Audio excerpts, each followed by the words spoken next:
स्वागत है दोस्तों आप सबका।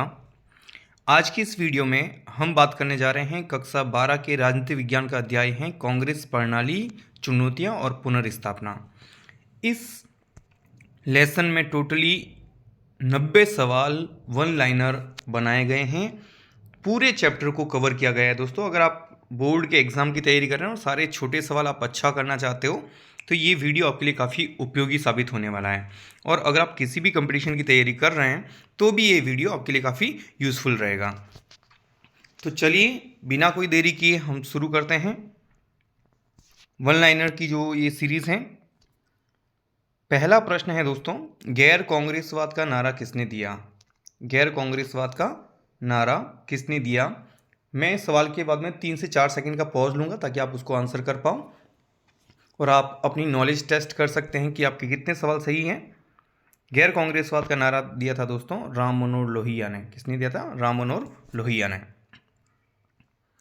आज़ादी के बाद शुरुआत में कांग्रेस का चुनाव चिन्ह क्या था? आज़ादी के बाद शुरुआत में कांग्रेस का चुनाव चिन्ह क्या था? तो जो पहले आम चुनाव में यहाँ बात की जा रही है तो चुनाव चिन्ह था दोस्तों 2 बैलों की जोड़ी। क्या था? 2 बैलों की जोड़ी। गरीबी हटाओ का नारा किसने दिया? गरीबी हटाओ का नारा किसने दिया था? तो गरीबी हटाओ का नारा दिया गया इंदिरा गांधी के द्वारा। किसके द्वारा? इंदिरा गांधी के द्वारा। अगला है, पंडित जवाहरलाल नेहरू की मृत्यु के समय कांग्रेस के अध्यक्ष कौन थे? पंडित जवाहरलाल नेहरू की मृत्यु के समय कांग्रेस के अध्यक्ष कौन थे? तो उस समय कांग्रेस के अध्यक्ष थे दोस्तों के कामराज। कौन थे? के कामराज। लाल बहादुर शास्त्री की मृत्यु कब हुई थी? तो लाल बहादुर शास्त्री की मृत्यु हुई थी दोस्तों, उनका निधन हुआ था 10 जनवरी 1967। एक्चुअली में ताशकंद समझौता हुआ था उसी दिन रात को, तो इसको आप 10 और 11 तारीख भी ले सकते हैं। जो मिडनाइट थी उस रात को, जिस दिन ताशकंद समझौता उस दिन रात को उनकी मृत्यु हो गई थी ताशकंद में ही। अगला है, लाल बहादुर शास्त्री की मृत्यु कहाँ हुई थी? लाल बहादुर शास्त्री की मृत्यु कहाँ हुई थी? तो इनकी मृत्यु हुई थी ताशकंद में। ताशकंद में। अगला है, 1971 के चुनाव में कांग्रेस दल को कुल कितनी सीटें प्राप्त हुई? 1971 के चुनाव में कांग्रेस को कुल कितनी सीटें प्राप्त हुई? तो उस समय कांग्रेस को सीटें प्राप्त हुई थी दोस्तों 352। कितनी? 352।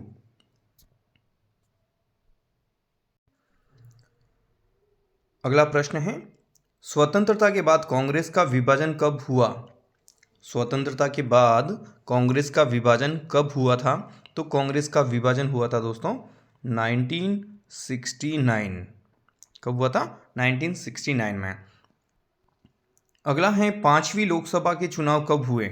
5वीं लोकसभा के चुनाव कब हुए? आपको सन बताना है। तो 5वीं लोकसभा का चुनाव हुए हैं दोस्तों 1971 में। नेक्स्ट है, 1967 में कांग्रेस के प्रतिष्ठित नेताओं के समूह को किस नाम से जाना जाता है? 1967 की बात की जा रही है, उसमें कांग्रेस के जो वरिष्ठ नेताओं का जो ग्रुप था, जो प्रभावशाली नेता थे, उनके समूह को क्या कहा जाता था? तो उनके समूह को कहा जाता था दोस्तों सिंडिकेट। क्या कहा जाता था? सिंडिकेट। अगला है, किस दशक को खतरनाक दशक कहा जाता है? किस दशक को खतरनाक दशक कहा गया है, ये आपको बताना है। और इसका उत्तर है दोस्तों 1960 के दशक को। किस दशक को? 1960s का जो डिकेड था उसको खतरनाक दशक के नाम से जाना जाता है। अगला है, भारत में चौथा आम चुनाव कब हुआ था? आम चुनाव का मतलब होता है दोस्तों, सीधा सा एक चीज ध्यान रखिए, लोकसभा का चुनाव। आम चुनाव का मतलब क्या होता है? लोकसभा का चुनाव। तो चौथा आम चुनाव का मतलब है जो चौथी लोकसभा थी उसके इलेक्शन कब हुए थे? तो उनके चुनाव हुए थे दोस्तों 1967। कब हुए थे? 1967 में। अगला है, सन 1971 ईस्वी में कांग्रेस का नेतृत्व किसने किया था? तो 1969 में कांग्रेस का विभाजन हो गया। 1969 में जो संगठन वाला जो प्रभावशाली नेता थे वो कांग्रेस संगठन में रह गए, कांग्रेस ओ में, और बाकी जो संगठन बना, एक नया कांग्रेस बनी, उसका नेतृत्व किया था इंदिरा गांधी ने। किसने किया था? इंदिरा गांधी ने। अगला है, कर्पूरी ठाकुर का संबंध किस राज्य से था? कर्पूरी ठाकुर का संबंध किस राज्य से था? तो कर्पूरी ठाकुर का संबंध था दोस्तों बिहार राज्य से। वो बिहार के सीएम रह चुके हैं। अगला है, भारत में लोकसभा के किस चुनाव से गठबंधन की राजनीति की शुरुआत हुई थी? तो कौन सी जो लोकसभा के चुनाव हैं उसके बाद की या उसके आसपास की चीज़ें यहाँ डिस्कस की जा रही है। तो भारत में लोकसभा के किस चुनाव के बाद से गठबंधन की राजनीति की शुरुआत हुई है? तो शुरुआत हुई थी दोस्तों 1967 में, जो चौथी लोकसभा के चुनाव हुए थे उसके बाद में। अगला है, लाल बहादुर शास्त्री के प्रधानमंत्री काल में इंदिरा गांधी के पास में कौन सा मंत्रालय था? लाल बहादुर शास्त्री के प्रधानमंत्री काल में इंदिरा गांधी के पास में कौन सा मंत्रालय था? यानी जब पीएम जो है वो शास्त्री जी थे, उसमें इंदिरा गांधी के पास में कौन सा मंत्रालय था? तो इनके पास था दोस्तों सूचना एवं प्रसारण मंत्रालय। सूचना और प्रसारण मंत्रालय। अगला है, भारतीय लोक दल का गठन किसने किया था? भारतीय लोक दल का गठन किसने किया था? तो इसका गठन किया था दोस्तों चौधरी चरण सिंह ने। किसने? चौधरी चरण सिंह ने। अगला है, सन 1969 में राष्ट्रपति चुनाव में कांग्रेस का आधिकारिक उम्मीदवार कौन थे? 1969 में जो राष्ट्रपति के चुनाव हुए थे उनमें कांग्रेस के आधिकारिक उम्मीदवार कौन थे? तो वो थे दोस्तों नीलम संजीव रेड्डी। नीलम संजीव रेड्डी, ठीक है ना।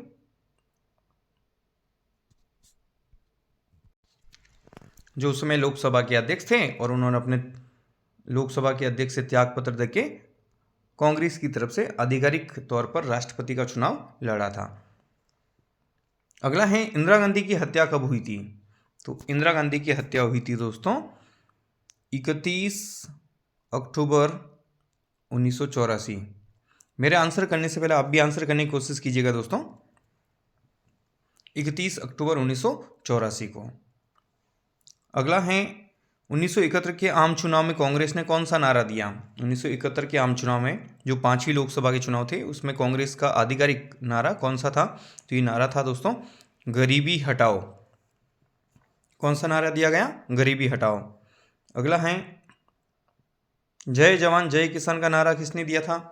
तो जय जवान जय किसान का नारा दिया था लाल बहादुर शास्त्री ने। किसने दिए थे? लाल बहादुर शास्त्री। अगला है, ताशकंद समझौते पर हस्ताक्षर किसने किए थे? तो ताशकंद समझौते पर हस्ताक्षर किए थे दोस्तों भारत की तरफ से शास्त्री जी और पाकिस्तान की तरफ से थे अयूब खान, ठीक है ना। तो भारत और पाकिस्तान के बीच में ये समझौता हुआ था ताशकंद में। उस समय ताशकंद जो है सोवियत संघ रूस का हिस्सा हुआ करता था 10 जनवरी 1967 को। अगला है, प्रिवी पर्स से क्या तात्पर्य है? प्रिवी पर्स से क्या तात्पर्य है? तो प्रिवी पर्स स्वतंत्रता के बाद राजा महाराजाओं को मिलने वाला वेतन भत्ते जो होते थे उनको प्रिवी पर्स कहा जाता था, ठीक है।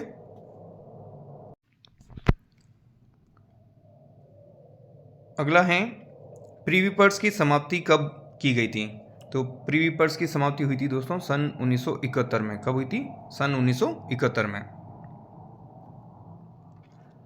आधुनिक कर्नाटक के निर्माता किसे कहा जाता है? आधुनिक कर्नाटक के निर्माता किसे कहा जाता है? तो आधुनिक कर्नाटक के निर्माता कहा जाता है दोस्तों एस निजलिंगप्पा। एस निजलिंगप्पा को जो है आधुनिक कर्नाटक के निर्माता कहा जाता है। गठबंधन सरकार से क्या तात्पर्य है? नेक्स्ट है, गठबंधन सरकार से क्या तात्पर्य है? तो गठबंधन सरकार से तात्पर्य, इसका आंसर होगा जब दो या दो से अधिक राजनीतिक दल मिलकर जो सरकार बनाते हैं ऐसी मिली जुली सरकार को गठबंधन सरकार कहते हैं। ध्यान रखना इसमें दो या दो से अधिक दल, ठीक है। 2 दल भी हो सकते, 3, 5, 10 कितने ही हो सकते हैं। तो 2 या 2 से अधिक राजनीतिक दल मिलकर जो सरकार बनाते हैं ऐसी मिली जुली सरकार को गठबंधन सरकार कहते हैं। अगला है, आयाराम गयाराम के जुमले का संबंध किस राज्य से था? तो आयाराम गयाराम का जो जुमला है इसका संबंध हरियाणा की राजनीति से था। किस राज्य की राजनीति से था? हरियाणा से संबंधित है ये। अगला है, भारत में सर्वप्रथम गैर कांग्रेसी सरकार का गठन किस राज्य में हुआ था? भारत में सर्वप्रथम गैर कांग्रेसी सरकार का गठन किस राज्य में हुआ? ये सवाल आपके लिए है दोस्तों। अगर आपको इसका आंसर आता है तो आप कमेंट सेक्शन में जाके बताइएगा कि भारत में सर्वप्रथम गैर कांग्रेसी सरकार का गठन किस राज्य में हुआ था। अगला प्रश्न है, भारत में सर्वप्रथम गैर कांग्रेसी सरकार का गठन किस राजनीतिक दल के नेतृत्व में हुआ था? तो भारत में सर्वप्रथम जो गैर कांग्रेसी सरकार का गठन हुआ था वो किस दल के? तो सीपीआई के नेतृत्व में। किसके नेतृत्व में? कम्युनिस्ट पार्टी ऑफ इंडिया के नेतृत्व में हुआ था। लेकिन किस राज्य में हुआ, इसका आंसर आपको करना है। अगला है, गैर कांग्रेसवाद के रणनीतिकार कौन थे? गैर कांग्रेसवाद के रणनीतिकार कौन थे? तो गैर कांग्रेसवाद के रणनीतिकार थे दोस्तों राम मनोहर लोहिया। कौन थे? राम मनोहर लोहिया। कांग्रेस ऑर्गेनाइजेशन से क्या तात्पर्य है? कांग्रेस ऑर्गेनाइजेशन से क्या तात्पर्य है? तो सन 1969 में कांग्रेस के विभाजन के बाद में सिंडिकेट खेमे वाली जो कांग्रेस थी उसे कांग्रेस ऑर्गेनाइजेशन के नाम से जाना जाता है। और दूसरा एक धड़ा बना था कांग्रेस आर, ठीक है ना, जिसका नेतृत्व इंदिरा गांधी ने किया था। यानी कांग्रेस के विभाजन के बाद जो वरिष्ठ कांग्रेसी नेताओं का जो संगठन रह गया उसको कांग्रेस ओ के नाम से जाना गया। ठीक है, नेक्स्ट है, मद्रास प्रांत को वर्तमान में किस नाम से जाना जाता है? मद्रास प्रांत को वर्तमान में किस राज्य के नाम से जाना जाता है? इसका उत्तर है दोस्तों तमिलनाडु। तमिलनाडु, ठीक है। नेक्स्ट है, कामराज योजना से क्या तात्पर्य है? तो कामराज योजना सन 1963 में एक ये जो अध्यक्ष थे इनके नाते इन्होंने एक योजना रखी थी कि सभी वरिष्ठ कांग्रेसी नेताओं को पार्टी के पदों से त्यागपत्र दे देना चाहिए। यानी कांग्रेस में जो संगठन है ना उन पदों से, तो सभी जो वरिष्ठ कांग्रेसी है उनको अपने संगठन के जो पदों से त्यागपत्र दे देना चाहिए ताकि युवाओं को मौका मिल सके। ठीक है ना।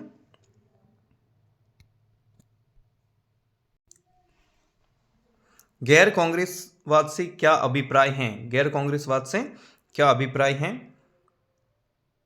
तो इसका उत्तर है दोस्तों कांग्रेस पार्टी के प्रभुत्व के विरोध में विभिन्न जो गैर कांग्रेसी दल थे उनकी एक संयुक्त रणनीति थी।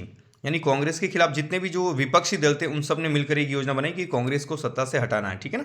तो इसको आप इस तरह से लिख सकते हैं कि कांग्रेस पार्टी के प्रभुत्व के विरोध में विभिन्न राजनीतिक दलों की जो संयुक्त रणनीति थी उसे गैर कांग्रेसवाद के नाम से जाना जाता है। अगला है, राम मनोहर लोहिया कौन थे? राम मनोहर लोहिया कौन थे? तो इसका उत्तर है वो एक समाजवादी नेता थे और गैर कांग्रेसवाद के रणनीतिकार थे। ये जो रणनीति थी गैर कांग्रेसवाद ये किसने दी थी? राम मनोहर लोहिया ने। तो समाजवादी नेता और गैर कांग्रेसवाद के रणनीतिकार, दो चीजें हैं। और अच्छा प्रश्न है दोस्तों, इंपॉर्टेंट है ये। अगला है, किन्हीं 4 राज्यों के नाम लिखिए, बताइए जहां सन 1967 के चुनाव के बाद में गैर कांग्रेसी सरकारें बनी। यानी 1967 के बाद में गैर कांग्रेसी सरकारें जहां जहां बनी उन 4 राज्यों के नाम आपको बताना है। तो वो 4 राज्य हैं दोस्तों पंजाब, उड़ीसा, उत्तर प्रदेश और पश्चिम बंगाल। ठीक है ना, पंजाब, उड़ीसा, उत्तर प्रदेश और पश्चिम बंगाल। इसको आप ऐसे भी याद रख सकते हैं, 4, 2 तो ऊ याद रखने हैं, ऊ से उड़ीसा, ठीक है, और ऊ से उत्तर प्रदेश, और 2 प याद रख सकते हैं, प से पंजाब, प से पश्चिम बंगाल। ठीक है ना। नेक्स्ट है, किन्हीं 4 राज्यों के नाम बताइए जहां 1967 के बाद में कांग्रेसी सरकारें बनी थी। ठीक है ना। तो इसमें देखिए महाराष्ट्र, मध्य प्रदेश, तो इसमें भी 2M याद रख लो, मध्य प्रदेश, महाराष्ट्र, और आंध्र प्रदेश, गुजरात। ठीक है ना। अगला प्रश्न है दोस्तों, आया राम गया राम राजनीति से क्या तात्पर्य है? आया राम गया राम राजनीति से क्या तात्पर्य है? तो अपने स्वार्थ की वजह से दल बदल करना आयाराम गयाराम राजनीति कहलाता है, यानी दल बदल को ही, लेकिन इतने तेज गति से कि अपने स्वार्थ की वजह से कि सिद्धांत साइड में हो जाए। तो इसको वर्ड्स में कैसे लिखना है? अपने स्वार्थ की वजह से दल बदलना या दल बदल करना आयाराम गयाराम की राजनीति कहलाती है। ठीक है। किस प्रधानमंत्री के शासनकाल में प्रिवी पर्स को समाप्त किया गया? तो प्रिवी पर्स किस प्रधानमंत्री के टाइम खत्म किया गया है, ये आंसर आपको करना है। तो इसका आंसर है दोस्तों सन 1971 में इसको खत्म किया गया, और उस समय प्राइम मिनिस्टर थी श्रीमती इंदिरा गांधी। अगला है राजनीतिक भूकंप से क्या तात्पर्य है? राजनीतिक भूकंप से क्या तात्पर्य है? तो 1967 के चुनाव में कांग्रेस को जो है केंद्र और राज्य स्तर पर जो गहरी हानि हुई थी उसको राजनीतिक भूकंप कहा गया। 1967 के चुनाव के में केंद्र और राज्यों में कांग्रेस की जो प्रतिष्ठा, उसको जो नुकसान पहुंचा उसी को राजनीतिक भूकंप कहा गया। अगला है किंग मेकर से क्या तात्पर्य है?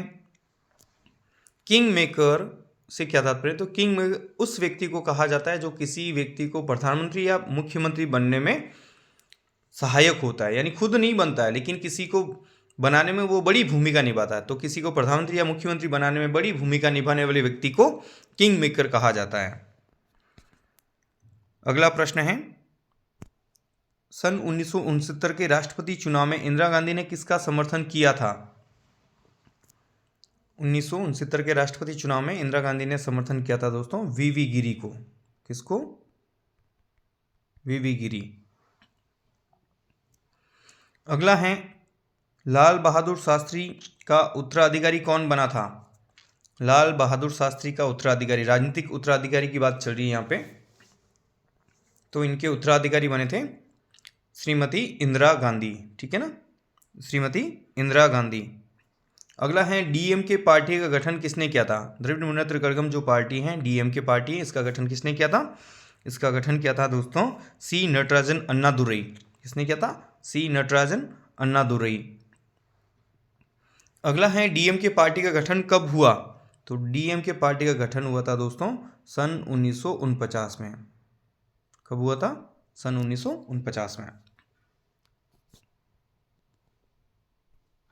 अगला है लाल बहादुर शास्त्री के प्रधानमंत्री के रूप में कार्यकाल बताइए। तो लाल बहादुर शास्त्री के प्रधानमंत्री का जो टर्म है वो आपको बतानी है, यानी वो कब प्रधानमंत्री बने और कब तक रहते हैं। तो सन 1964 में वो प्रधानमंत्री बनते हैं लाल बहादुर शास्त्री। ठीक है ना, पंडित जवाहरलाल नेहरू की मृत्यु के बाद में। और कब तक रहते हैं? जनवरी 1967 तक। ठीक है ना। अगला है मैनकाइंड के संस्थापक संपादक कौन थे? मैनकाइंड के संस्थापक संपादक कौन थे? इसका उत्तर है दोस्तों राम मनोहर लोहिया। कौन थे? राम मनोहर लोहिया। वही कांग्रेस के गैर कांग्रेसवाद के रणनीतिकार और समाजवादी नेता। अगला है भारत के प्रथम राष्ट्रपति जिनकी पद पर रहते मृत्यु हुई वो कौन है? भारत के प्रथम राष्ट्रपति जिनकी पद पर रहते मृत्यु हुई थी वो थे डॉक्टर जाकिर हुसैन। 1967 में ये राष्ट्रपति बनते हैं, 1969 में इनकी मृत्यु हो जाती है। अगला है सन 1969 के राष्ट्रपति चुनाव में कौन विजय रहा? तो मुकाबला था दोस्तों नीलम संजीव रेड्डी और वीवी गिरी के बीच में। कांग्रेस के आधिकारिक उम्मीदवार थे नीलम संजीव रेड्डी और वीवी गिरी ने स्वतंत्र पर्चा भरा था, और इसमें इंदिरा गांधी के समर्थन से वीवी गिरी जीत जाते हैं। अगला है भारत के किस राष्ट्रपति का संबंध ट्रेड यूनियन आंदोलन से था? बहुत अच्छा प्रश्न है ये।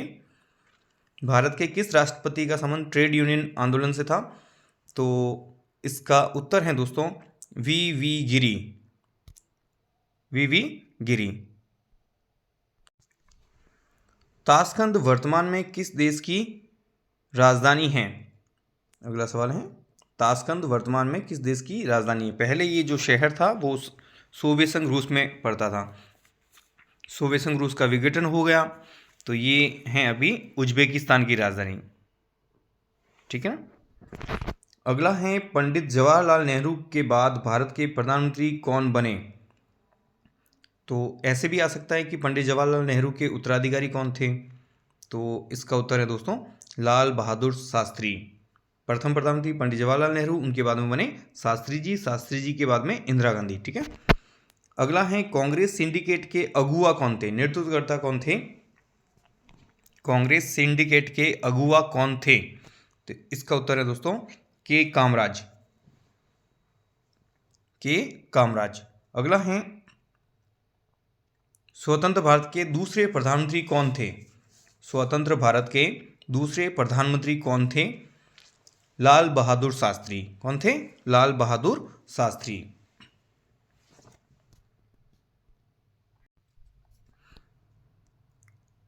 अगला है शास्त्री जी की मृत्यु के बाद में कांग्रेस के वरिष्ठ नेताओं ने प्रधानमंत्री पद हेतु इंदिरा गांधी का समर्थन क्यों किया था? जब शास्त्री जी की मृत्यु हो गई तो इंदिरा गांधी का समर्थन क्यों किया?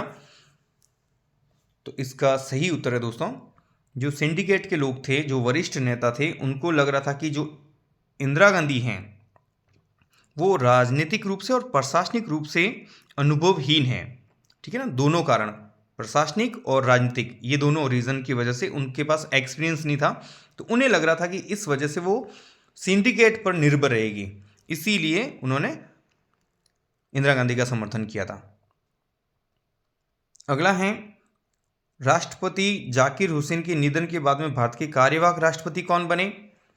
डॉक्टर जाकिर हुसैन के निधन के बाद में भारत के कार्यवाहक राष्ट्रपति कौन बने? तो उस समय जो उपराष्ट्रपति थे वही कार्यवाहक राष्ट्रपति के रूप में काम करते हैं, और वो थे वीवी गिरी। और बाद में वीवी गिरी ने जो है वो पद से त्यागपत्र दे दिया था और राष्ट्रपति के चुनाव में मैदान में उतर गए। तो एक सेम टाइम राष्ट्रपति का पद भी खाली था, उपराष्ट्रपति का पद भी खाली था। तो उस समय फिर कार्यवाहक राष्ट्रपति के रूप में एम हिदायतुल्ला ने भी थोड़े टाइम काम किया था। तो ये व्यवस्था रहती है कि जब राष्ट्रपति उपराष्ट्रपति दोनों नहीं रहते हैं तो सर्वोच्च न्यायालय का मुख्य न्यायाधीश जो है वो कार्यवाहक राष्ट्रपति के रूप में काम करता है। और अगर वो भी नहीं हो तो फिर सुप्रीम कोर्ट का वरिष्ठतम जो जज होते हैं वो इस पद पर कार्य करते हैं। अगला है सन 1968 से 1971 के दौरान कांग्रेस पार्टी के अध्यक्ष कौन थे या कौन रहे थे? 1968 से 1971, इसका उत्तर है दोस्तों एस निजलिंगपा। एस निजलिंगपा ये वही है जिनको आधुनिक कर्नाटक के निर्माता कहा जाता है। अगला है जवाहरलाल नेहरू के राजनीतिक उत्तराधिकारी कौन थे? तो पंडित जवाहरलाल नेहरू के राजनीतिक उत्तराधिकारी थे लाल बहादुर शास्त्री। कांग्रेस सिंडिकेट के कोई दो नेताओं के नाम बताइए। तो कांग्रेस सिंडिकेट के जो दो नेता हैं तो इनमें देखिए मुख्य रूप से के कामराज थे, एस निजलिंगपा थे, नीलम संजीव रेड्डी थे, अतुल्य घोष थे। ये सारे जो हैं इस ग्रुप को सिंडिकेट, कांग्रेस सिंडिकेट के नाम से जाना जाता है। अगला है पुरानी कांग्रेस से क्या तात्पर्य है? एक्चुअली में सन 1969 में जब कांग्रेस का विभाजन हुआ था तो एक नई कांग्रेस बन गई थी इंदिरा गांधी के नेतृत्व में। ठीक है, तो जो सिंडिकेट के नेतृत्व में जो कांग्रेस के सदस्य बचे, जो पार्टी बची, उसको पुरानी कांग्रेस, जिसको कांग्रेस संगठन या कांग्रेस ऑर्गेनाइजेशन के नाम से भी जाना जाता है। अगला है 10 सूत्री कार्यक्रम कब और किसने लागू किया? तो 10 सूत्री कार्यक्रम कब लागू किया गया? पहले तो सन 1967 में। सन 1967 में किसने लागू किया? तो उस समय प्रधानमंत्री कौन थे? इंदिरा गांधी। 10 सूत्री कार्यक्रम किसने लागू किया? इंदिरा गांधी ने। अगला है 10 सूत्री कार्यक्रम का मुख्य उद्देश्य क्या था? तो इसमें यह है कि ये कांग्रेस की प्रतिष्ठा को पुनर्स्थापित करने के लिए किया गया। कांग्रेस की प्रतिष्ठा को पुनर्स्थापित करने के लिए। अगला है ग्रैंड अलायंस से क्या तात्पर्य है? तो ग्रैंड अलायंस, मेरे आंसर करने से पहले दोस्तों आप भी अपना उत्तर देने की प्रयास कीजिए, इसलिए मैं 4 से 5 सेकंड का पॉज भी लेता हूं और चाहता हूं कि वीडियो लंबी भी नहीं हो, इसलिए थोड़ा फास्ट चल रहा हूं ताकि आपके समय की कद्र हो और कम समय में मैक्सिमम जो सवाल हैं वो कवर हो सकें। तो इसका उत्तर है दोस्तों सन 1971 में विपक्षी दलों का जो गठबंधन बना था इंदिरा गांधी को हटाने के लिए, उसे ग्रैंड अलायंस के नाम से, यानी 1971 के चुनाव में इंदिरा गांधी को हटाने के लिए विपक्षी दलों ने जो एकजुटता दिखाई उसे ग्रैंड अलायंस के नाम से जाना जाता है, महागठबंधन बोल सकते हैं इसको। अगला है 1971 के चुनाव में कांग्रेस पार्टी की जीत के कारण क्या थे। 1971 के जो आम चुनाव हैं और तो उसमें बहुत बड़ी जीत मिली थी कांग्रेस पार्टी को। इसमें जीत के 3 बड़े कारण हैं दोस्तों कांग्रेस पार्टी की, ठीक है। पहला है इंदिरा गांधी का चमत्कारिक नेतृत्व, दूसरा है कांग्रेस की समाजवादी नीतियां और तीसरा है गरीबी हटाओ का नारा। तो इंदिरा गांधी का चमत्कारिक नेतृत्व, ठीक है, कांग्रेस की समाजवादी नीतियां और तीसरा है गरीबी हटाओ का नारा। ये 3 रीजंस रहे हैं। अगला है लाल बहादुर शास्त्री की मृत्यु के पश्चात प्रधानमंत्री पद हेतु किन 2 कांग्रेसी नेताओं के बीच में मुकाबला हुआ था। यानी शास्त्री जी के बाद में जो प्रधानमंत्री कौन बनेगा, इस सवाल पर 2 लोगों के बीच में मुख्य रूप से मुकाबला था। तो वो 2 लोग कौन थे? तो एक तो थे मोरारजी देसाई और एक थे श्रीमती इंदिरा गांधी। इनके बीच में मुकाबला हुआ और जो सिंडिकेट के सदस्य थे उन्हें लगा कि इंदिरा गांधी कम अनुभवहीन, कम जो जानकार हैं, इसी वजह से वो हमारे ऊपर निर्भर होगी, है ना, प्रशासनिक और राजनीतिक अनुभव उनके पास कम है, इस वजह से उनका साथ दिया और प्रधानमंत्री कौन चुने गए? श्रीमती इंदिरा गांधी। अगला है वीवी गिरी किस राज्य के नेता थे, मजदूर नेता थे? तो वीवी गिरी जो हैं वो आंध्र प्रदेश के मजदूर नेता रहे थे। अगला है मोरारजी देसाई किस राज्य के मुख्यमंत्री रहे थे? मोरारजी देसाई किस राज्य के मुख्यमंत्री रहे? तो ये मुंबई राज्य के मुख्यमंत्री रहे हुए हैं। मुंबई, अब आप कहोगे मुंबई राज्य कब था सर? तो एक्चुअली में 1 मई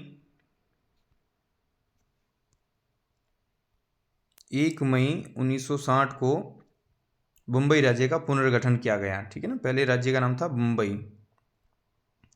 तो मुंबई राज्य को तोड़ा गया। जो गुजराती भाषा बोलते हैं उसको गुजरात बना दिया गया। जो शेष बचा मराठी भाषा बोलने वाला क्षेत्र था उसको महाराष्ट्र बना दिया। लेकिन उससे पहले गुजरात और जो महाराष्ट्र आज आप देखने को मिल रहा है, इसकी जगह एक राज्य था मुंबई। इसी मुंबई राज्य के मुख्यमंत्री के तौर पर इन्होंने काम किया था। अगला है 1967 में पंजाब में संयुक्त विधायक दल की सरकार को किस नाम से जाना जाता है? पंजाब में जो सरकार बनी थी संयुक्त विधायक दल की, यानी जो गठबंधन की सरकार थी, उस गठबंधन की सरकार का नाम क्या था? उसका नाम था दोस्तों popular United front. Popular United front. अगला है चौथी लोकसभा को भंग कब किया गया? चौथी लोकसभा को भंग कब किया गया? तो इसका उत्तर है दोस्तों सन 1970 में। कब किया गया?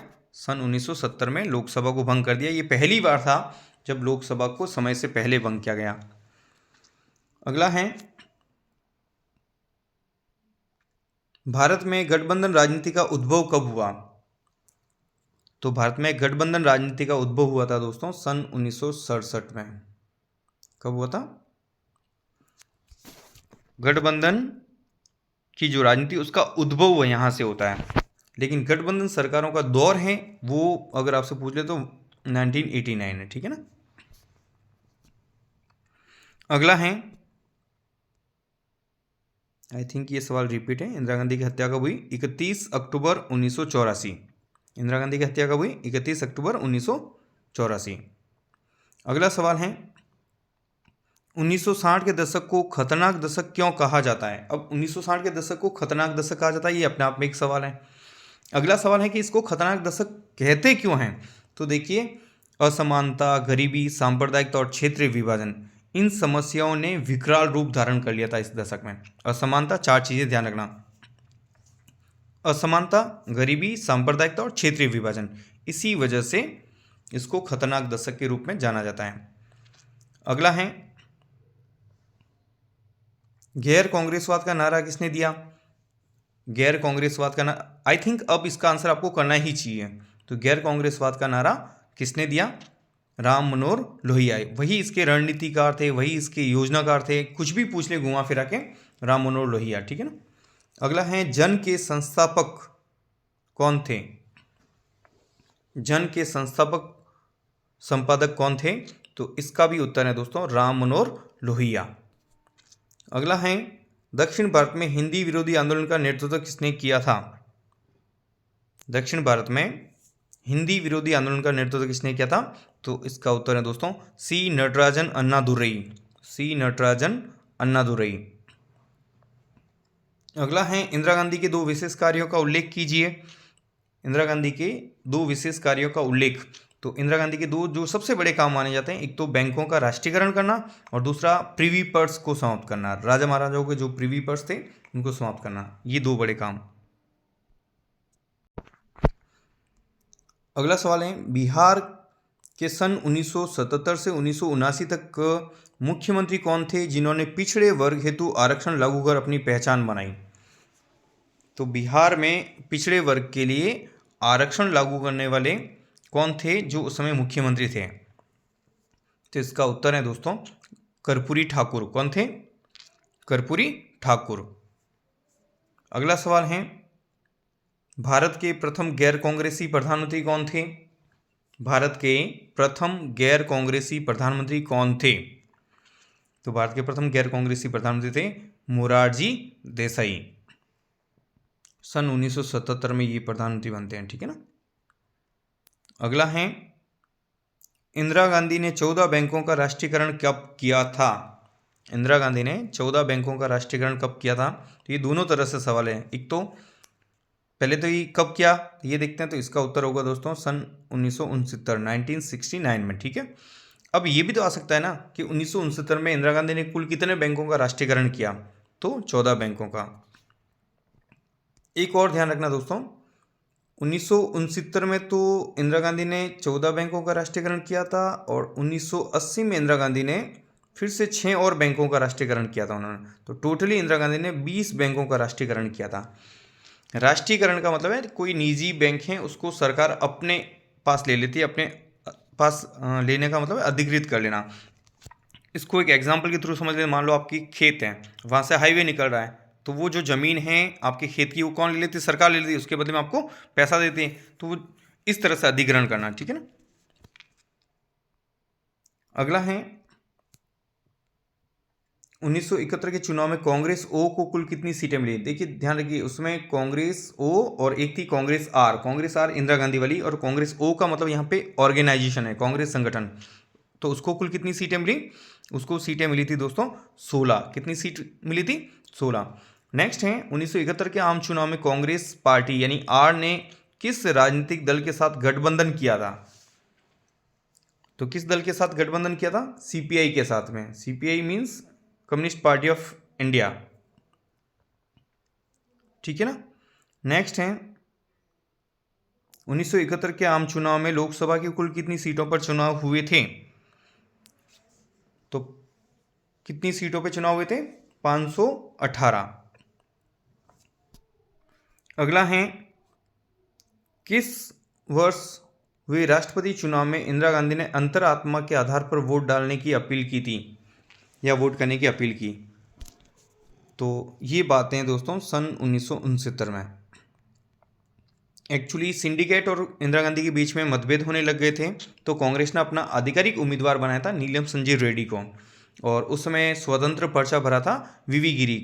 तो वीवी गिरी का सपोर्ट करने के लिए यहाँ पे उन्होंने अंतरात्मा के जो कांग्रेस के जो सांसद हैं, जो विधायक हैं, उनसे कहा कि आप अपने मन से, अपनी अंतरात्मा से आप वोट दे सकते हो, ठीक है ना। तो सन 1969 में, और इस चुनाव में जीतते भी कौन है? वीवी गिरी। अगला है,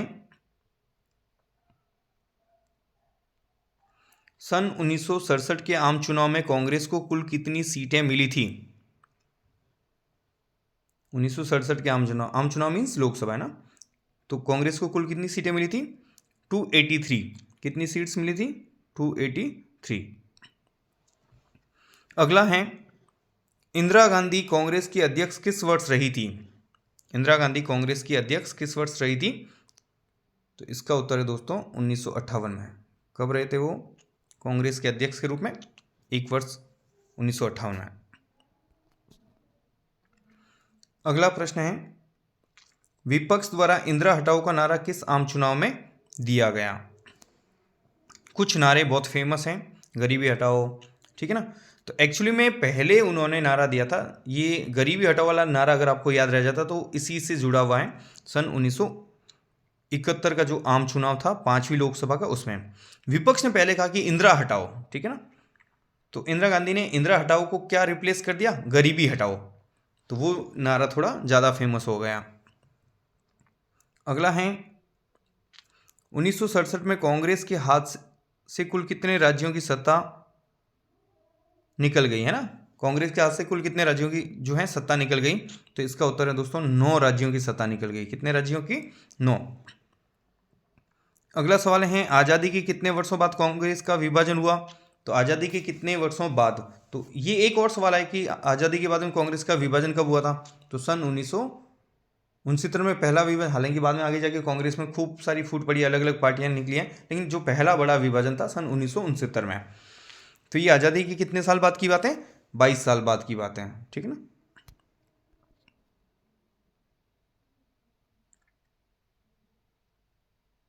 अगला है ताशकंद समझौते पर कब और किसने हस्ताक्षर किए? तो ताशकंद पर समझौते पर साइन हुए थे 10 जनवरी 1967, ठीक है, ताशकंद में, और साइन किए थे शास्त्री जी और अयूब खान ने। और आज का अंतिम प्रश्न है मद्रास प्रांत में स्कूली बच्चों हेतु जो दोपहर का भोजन है, इसकी योजना हेतु कौन से मुख्यमंत्री प्रसिद्ध हुए? यानी सबसे पहले, आज तो पूरे देश में है लेकिन सबसे पहले किसी स्टेट में, किसी एक जगह जो ये खाना स्टार्ट हुआ था, तो वो कौन से मुख्यमंत्री ने ये काम किया था? मद्रास में ही था, के कामराज, जो सिंडिकेट के अगुआ थे, ठीक है ना। तो आज की वीडियो में इतना ही दोस्तों। वीडियो आखिर तक जरूर देखा आपने, इसके लिए थैंक यू। और वीडियो अगर आपको पसंद आए तो आप कमेंट सेक्शन में जाके भी बता सकते हैं। Thank you so much again.